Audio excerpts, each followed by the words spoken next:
Keep watching this classic video to learn what Professor James Harder has discovered from hypnotizing alien contactees. Book 3 in the new Thinking Aloud dialogue series is UFOs and UAP. Are We Really Alone? Now available on Amazon. New Thinking Aloud is presented by the California Institute for Human Science, a fully accredited university offering distant learning graduate degrees that focus on mind, body, and spirit. The topics that we cover here. We are particularly excited to announce new degrees emphasizing parapsychology and the paranormal. Visit their website at cihs.edu.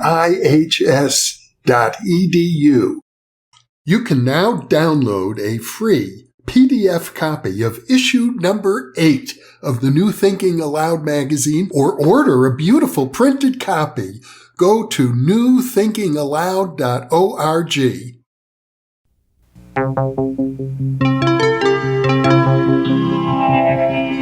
Thinking Aloud.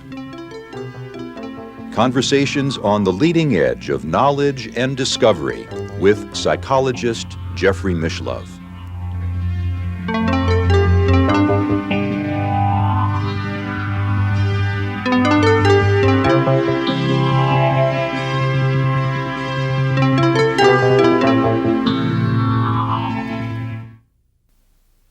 Hello and welcome. This evening our topic is human contact with extraterrestrial intelligence. My guest tonight is Dr. James Harder, professor of hydraulic engineering at the University of California at Berkeley, and also probably one of the world's foremost experts in hypnotic interviews with UFO contactees. Welcome tonight, Jim. Thank you, Jeff. Good to have you here. Let me begin our interview this evening by asking you, how do you define the term extraterrestrial? Well, outside of the Earth, obviously. Mm-hmm. And that probably is far beyond the solar system, as a matter of fact. But beyond that, it just means that it's not within our earthly sphere. Mm-hmm. So, and we're talking here about phenomena that are typically called flying saucers or UFOs, and your conclusion after several decades of investigating the phenomenon is that we're really dealing with some type of visitors from another planet or another star system. Well, it's not just my conclusion. The government has come to that conclusion several times. They've never really published it as such, but it's pretty well concluded now that UFOs is perhaps not as good a topic or perhaps as good a definition as just extraterrestrial spacecraft. Mm-hmm. The British still call them flying saucers. They're called UFOs in the United States, but perhaps... as far as you're concerned, they're spacecraft. Well, unless there's something that somebody saw and it was actually Venus. There are many things. Venus or swamp gas, but Absolutely. those obvious explanations aside, Yes, right. in the work that you have done, you've really specialized in attempting to interview people who have been contacted by the inhabitants of these spacecraft. Well, that's right. That's Mm-hmm. that's been what I've done over about 15 years, and I have quit counting how many, but there are many over 100 Mm-hmm. cases of interest. How did you get started? Well, it's actually here in Marin County in Novato, where a young man and two companions saw a UFO one afternoon over on a hillside. Went over there and they didn't think they were over there more than 10 minutes, but they were gone all afternoon. Mm-hmm. And Leslie Leckrone and I, that was before I learned hypnosis. I learned it from him as a part of that process. He's a well-known writer on the subject. Yeah, isn't he's he? now no longer with us, but he's a Mhm. well-known person in hypnosis. Mm-hmm. So you moved from a background in hydraulic engineering, basically, to doing hypnotic interviews. Well, I don't know how much of a hydraulic engineer I was even then. Mm-hmm. I was a mechanical engineer, and I've been other kinds of engineer. But this is really perhaps more a hobby than it is anything else. Well, when you get a case like this one that occurred 15 years ago in Sure. Marin, and you have a person who has a time lapse, there's some missing memory, somehow you learn about them or they learn about you when you hypnotize them. What do you typically encounter? Well, actually, there's quite a rage right at the moment in UFO investigating circles to investigate people who've had missing time. And Bud Hopkins' book, Missing Time, has started this off, although he certainly was many books before that on this topic. At a conference I was at just recently, I learned to my dismay that the general picture that UFO researchers are developing is that these people are mistreated, they feel that they've been somehow exploited or hurt, and that their captors really don't think much of them. As if they've been used as guinea pigs in some right. sort of testing. And I think that's what you'd call bias, data bias. Mm-hmm.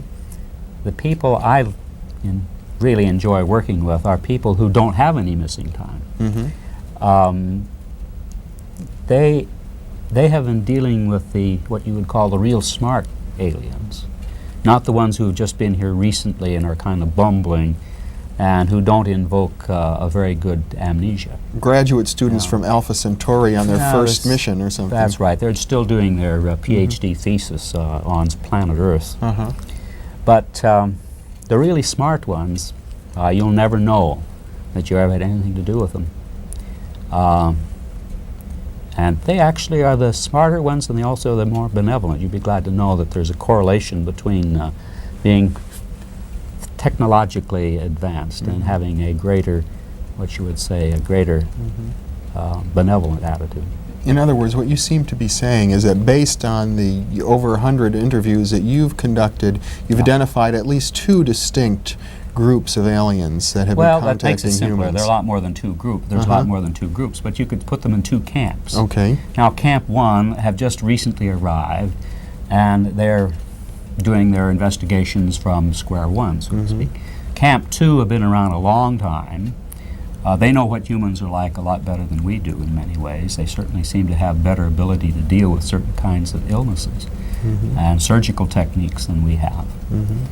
And they're also the ones that induce a feeling of friendliness in the part of the people they pick up. The people think of themselves as being picked up by old friends. Now, of course, it's maybe a psychological manipulation, but so what? It's nice to have them do that kind of psychological manipulation. Yeah. And furthermore, the Camp 2 aliens will actually they'll actually provide medical help and other kinds of help on occasion. Similar maybe to some of the movies that have come out lately with the friendly aliens. Well, yeah, not the lizard aliens. There's like that's Cocoon. the Cocoon sort of thing. Uh-huh. Yeah. None of them are quite as good looking as the Captain Lady, but, and whether they can take on that shape of humans is somewhat unlikely too. But do you think these movies, as a side note here, are they doing any justice to the real phenomenon that you look at? Or? Well, Steven Spielberg needs a little help in trying to get realism into his pictures. There's no doubt about that. But certainly the feeling that came out in E.T., I thought was fairly close to some of the feelings that my people that I've interviewed at least have had that feeling of that kind of kindness, that kind of helpfulness. Although it's tinged with resignation that we're not doing too well here on Earth. So amongst the people who you've interviewed, there have been a number who have contacted these benevolent category. They're much more difficult to find because they don't usually remember anything except very vaguely. For instance, a woman who was a UFO investigator who was very interested in UFOs, and that's part of the profile of someone who might have had an experience. She said, I was driving down through this little valley, and I had a premonition that something was going to happen, but I got up out of the other side, and there was nothing happened. So I got out my little pendulum, had her hold it, and it swings with the unconscious movement of the arm. Did you stop the car? And she said, oh, no, but the pendulum swung yes. Did you get out of the car? No. Pendulum swung yes. Did you see a UFO when you got out of the car? Pendulum said yes. I don't remember anything like that. But pretty soon, it appeared not only had she gotten out of the car, she had seen a UFO, it was parked over, off the road, and she was walking towards it. Well, I won't go into any further details, but she had a very interesting experience that she'd never remembered before. do you ever consider the possibility that when you're inducing a hypnotic state in a person like this, that it might be an experimenter effect, that this subconscious response is an attempt She to wants please to. you in some way? Yeah, I've understood that, and there are various ways in which one tries to avoid that bias. Question about whether you're leading the witness or not. That's right. One tries to be careful about that, but I've discovered that if you tell the person, you give them a hypnotic suggestion at least, that he's going to tell you just exactly what happened with that he saw with his own eyes, that he's not going to be able to tell you anything that he's imagined. Well, that works. And you suggest, well, maybe it happened, oh no, it didn't happen that way, it happened this way. Yeah. Let's assume then for the moment that we are being visited by these aliens, as I presume you assume. Yes. What's in it for us? Is there any value to us in having that knowledge? Well, maybe there would be if we were open to it. For instance, imagine, just as a possibility, that some naive, well-meaning alien should come down and try to address a joint session of Congress, maybe the National Academy of Sciences. Well, what good would it do? Well, there'll be a sensation in all of the tabloids and newspapers for a few weeks, and I'll be back to Monday Night Football. We're not using, in our everyday life, internationally, nationally, in any personal way, we're not using the knowledge and the wisdom that's available to us right here on Earth. And so what good would additional information or inspiration be that came from outside? It seems to me it might depend on the urgency of the problem, but maybe individuals could benefit, even if governments or societies as a whole could not. I think there are a lot of things we could learn if we were open to it. For instance, one of our chief problems here on Earth is an unlimited population potential that's subsisting on a strictly limited food and fiber and firewood base. And there's no way in the long run that this is going to fall short of some terrible conflict. Now, we haven't even thought about, we don't even want to think about population control. Now, I don't mean birth control, I mean population control. Birth control is where the people who are smart enough to be able to count their birth control pills and who have a motivation, they limit themselves, and the people who can't count don't. Now, that's well, China, of course, has a very rigorous population control program now. They're working on it, and that's a great thing. But you see, we think of that as tyranny. Yes. We would think of that as tyranny. Yet, in some way, unless we solve the population problem, we're going to lose every other freedom we ever have had. There's no freedom on the road from the airport to downtown Calcutta. I mean, when you have real poverty, you've lost all your freedom, and you're going to have real poverty if the population keeps growing, and maybe you can double the food supply once, maybe twice, not that third time. Well, have your investigations suggested some potential solutions to these types of problems? Well, what you hear, what you can, by some indirect way, discover, is that they've all solved their population problem. But I mean, that's so logical that you could make it up and it would sound reasonable. Yeah. It's a problem that would occur in any other planet where there was a biological system. Well, suppose that you assume that they've been around for thousands, maybe millions of years. I mean, what is a million years in time of history of the Earth? A million years is nothing. And surely if they've sustained themselves for a million years, or even for a few tens of thousands, they have had to deal with that problem. And if we could learn how they've dealt with it in various and different ways, it might be very helpful. But I doubt that we'd listen. We would think it would be too tyrannical. Well, let me ask you this. I hear what you're saying is that maybe there's not a lot in it for us humans to benefit or gain from this knowledge that you've obtained or believe you've obtained about extraterrestrial visits. What's in it for them? Why are they here? Why are they bothering with us? Well, it's a very interesting planet at this particular time in its history. I mean, maybe there's only once every 500 million years that a particular planet goes through this phase of civilization we're going through now. Well, that's No, they all gather around. It's happening again. It didn't. Last time this happened was several million years ago. I Right? mean, like a volcano ready to go off, Absolutely, or yeah, sure. something of that sort. Right. And there are a lot of groups that are apparently more than a dozen that have been regularly visiting here. The people who you've interviewed, the numbers who have had contacts with these apparently beneficent aliens, how's it affected their lives? Oh yes, very often. Mm-hmm. They very often have a religious kind of conversion, although not of a formal sort. They are much interested in helping their fellow man, perhaps even strongly interested in the peace movement. They're good people, and they've generally been influenced in good ways, I think, at least.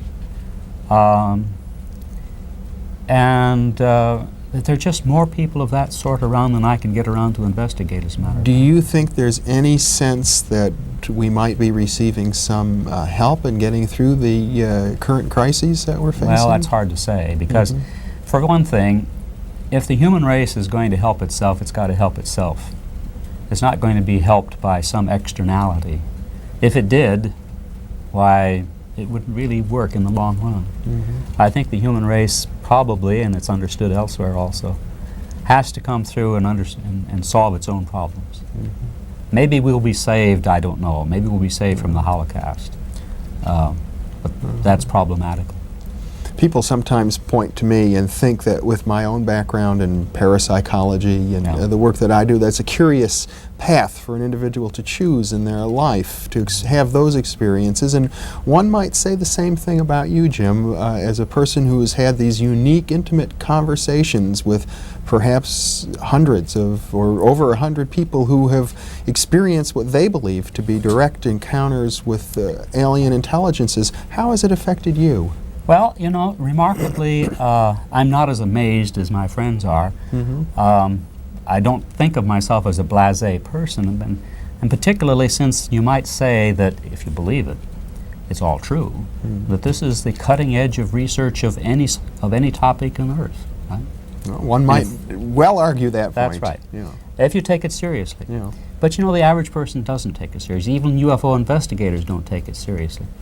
They understand it on an intellectual plane. Yes.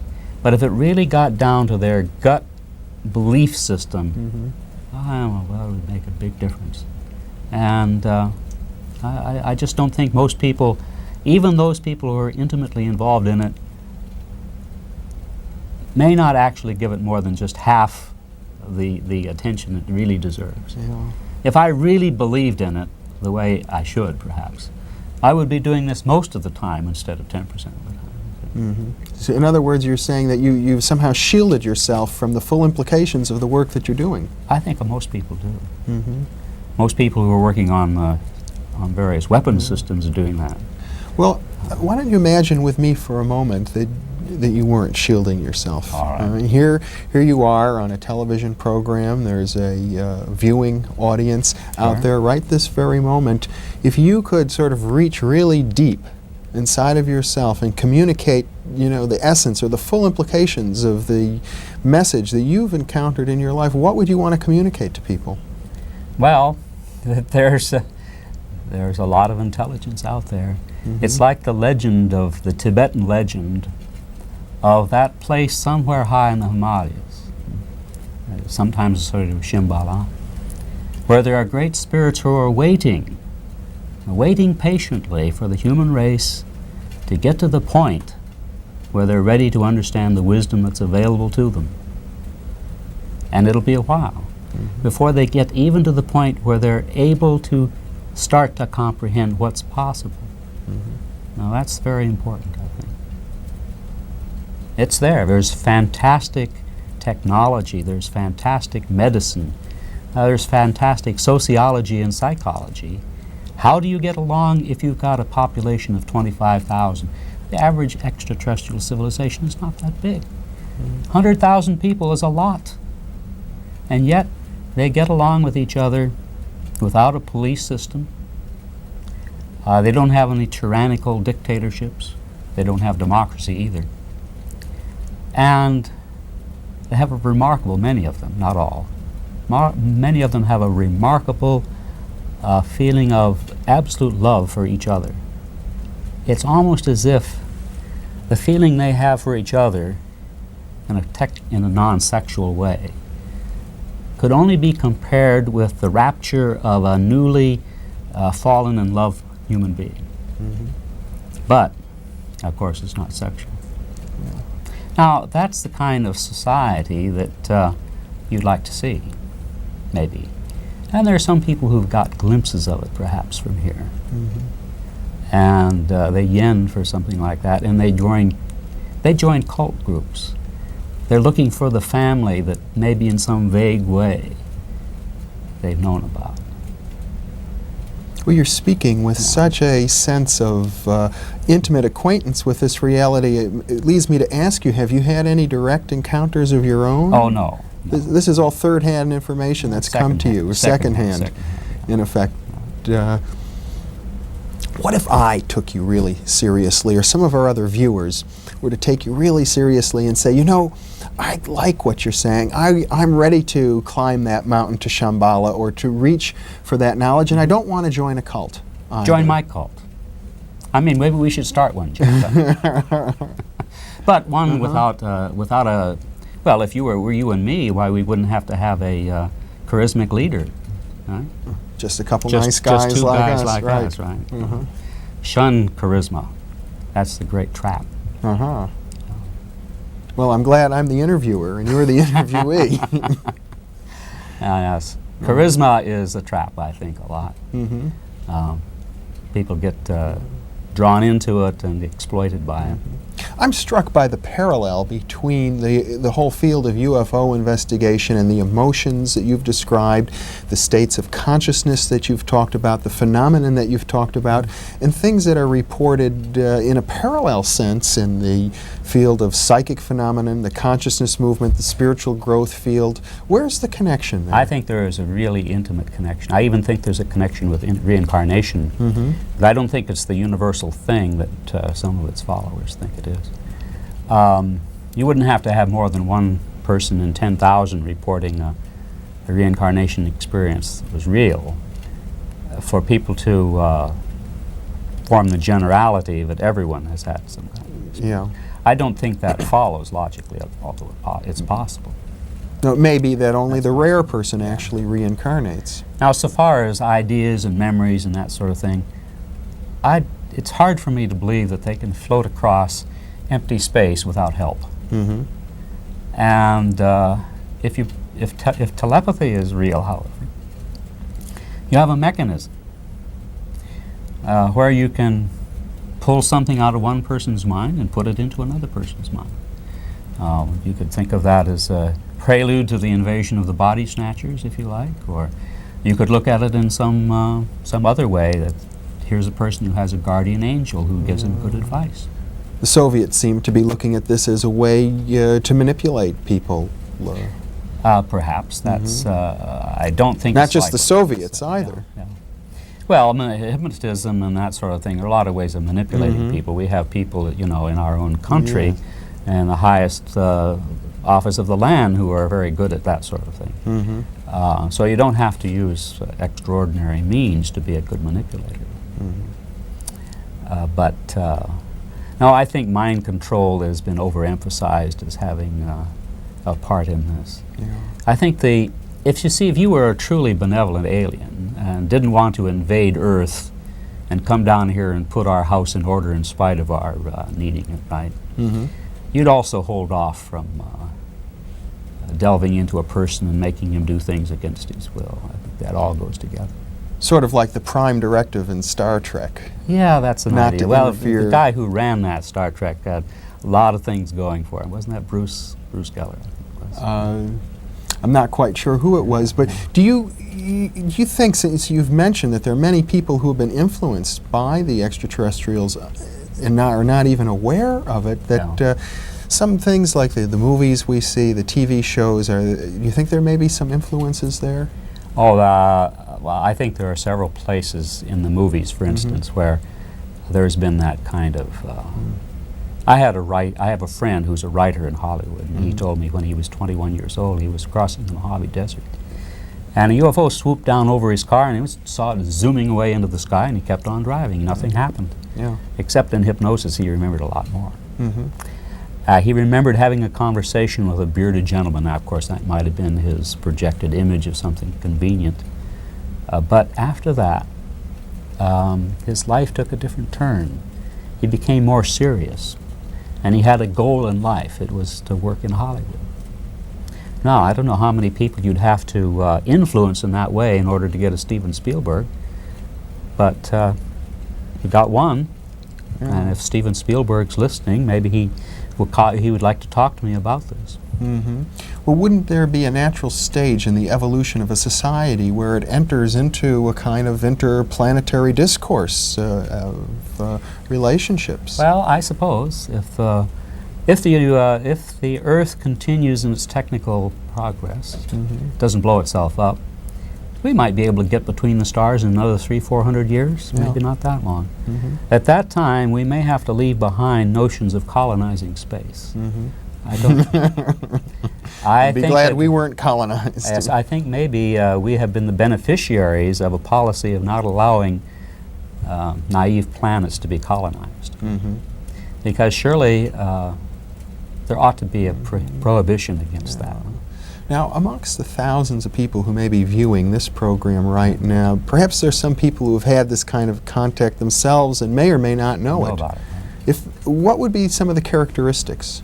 Well, a person who has been fascinated with no particularly good reason, been fascinated with UFOs, science fiction, maybe loves Star Trek, has a psychic streak in him, has fathers, mothers, or maybe children who have some kind of a psychic, and has fallen in love absolutely without any good reason with someone, and then finds afterwards he has also had an interest in UFOs and psychic things. A person who has he wants to be useful. He wants to be useful in the peace movement. Now, not any one of these things, or not all of them, are necessary, but you can find a little profile there which makes me wonder and start a little chain of questioning. Yeah. A lot of people right here in your audience here, perhaps, maybe even on the crew of your television program. And if they were interested in following up, could they contact you? Yeah, call the University of California, ask for Mr. UFO. The switchboard operator knows already. Yeah, the public office, Office of Public Relations over there knows who to send them. I don't know what. As I've said to some of my friends, I've discovered a way of becoming notorious without ever becoming famous. Hiding behind the anonymity of Mr. UFO. Well, I just made that up. Yeah. I think they'd have to ask for Professor Harder, actually. Well, Professor Harder, it's been a pleasure having you here with us tonight on the program. I think you really offer a lot in the sense that you're able to speak in a very matter-of-fact, down-to-earth way about a phenomenon that's almost always sensationalized. You know, it doesn't seem sensational to me. That's maybe the reason. And perhaps that's a sign of maturity if our culture as a whole could just take this kind of data and deal with it the same way we might deal with our lunch or our toothpaste. And not think of it as being some terrible possibility of an invasion of the lizard people from outer space. Okay, thank you very much, Jim. And We'll see. thank you very much for being with us this evening.